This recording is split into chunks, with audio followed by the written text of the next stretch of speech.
Hey coin collectors, and welcome to DC Coin World International Coin Channel, and it's the 1925 Lincoln Penny we have here. This is and you can see we also have a 2023 Lincoln Penny right down here. This is the 114th year of the Lincoln Penny. There's a 1909 up here. Then of course we have these from 1925 that are only 98 years old. Let's take a look at these ones from 1925. We have the Philadelphia here with no mint mark. We have the Denver here with a funny looking D on that Denver mint mark.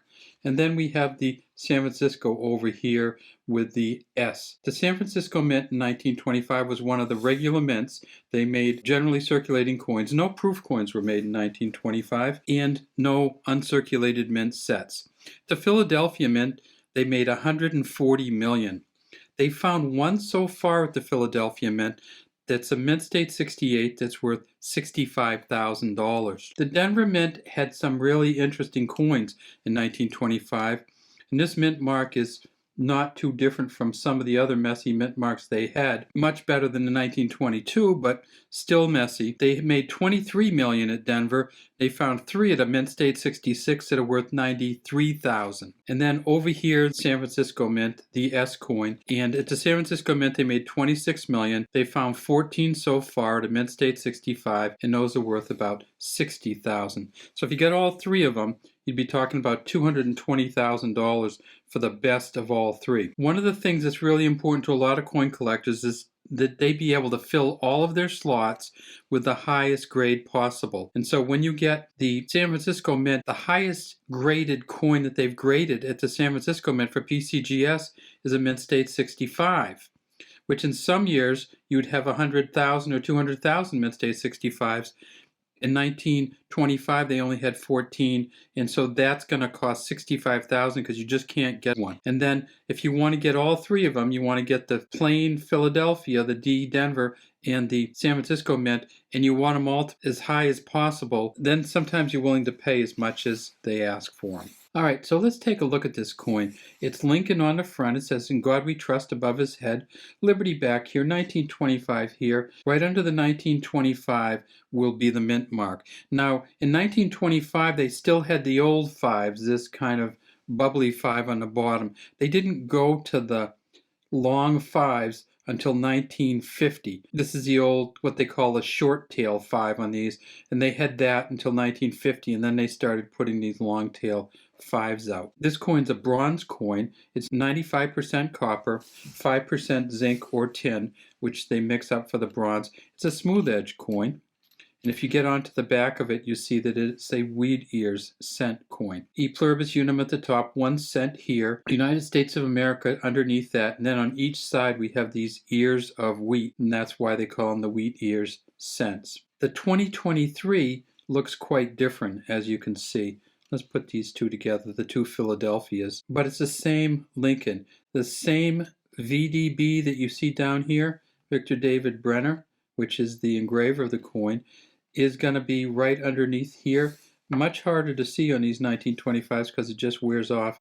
But if you tip it just right and know it's there, you can see a VDB right there for Victor David Brenner. First engraved these coins in 1909, and this is the 1909 Philadelphia coin. If we flip this one over, we see this is one of the ones with his initials on the back. 1909, they made him with his initials on the back, and then they moved to the front. So this is the original wheat cent. This is the most recent cent, and this one isn't a wheat cent at all, because after the wheat cent, and they went in 1959 to the Lincoln Memorial cent, and then they moved on to the Shield cent. So this is the United States of America. This is the modern one, what they call the Shield cent. You have the shield with the pluribus on it and the 1 cent here. And what's this one below? This is not a U.S. coin at all. In fact, it's not a 1 cent coin at all. This is a 2 euro cent. Look at that. Look at the groove in the rim of this. That helps you identify it. So this is a 2 euro cent, which is pretty much the exact same size as a 1 cent coin. In fact, the 2 euro cent coin is 3.06 grams. The 1 cent coin from the US is 2.5 grams. But the old United States coin was 3.11. So 3.11, 3.06, and now we're down to 2.5 for the newer pennies. If you want to get a euro cent, you have to move down a size. And here is a euro cent right here. Has the 12 countries on there. This is what they call a first map euro cent coin. It says 1 euro cent. There's the Earth with Europe on it, and these are the countries that use the euro cent. And if we tip it over, we see it has a countryside. So each European country gets to make its own euro cent coin. So this is a more modern one from Spain. Here's one from the République Française or from France. And then here's one of the original ones from Germany. They first came out in 1999. So the euro cent coins, they've been around for 24 years. The United States pennies have been around for, the United States Lincoln pennies have been around for 114 years.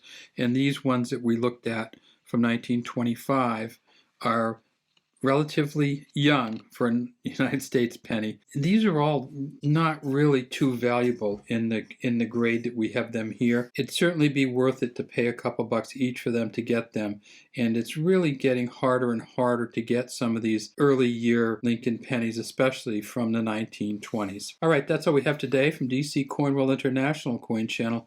We'd love to have you subscribe to the channel and leave any comments you have in the comments section.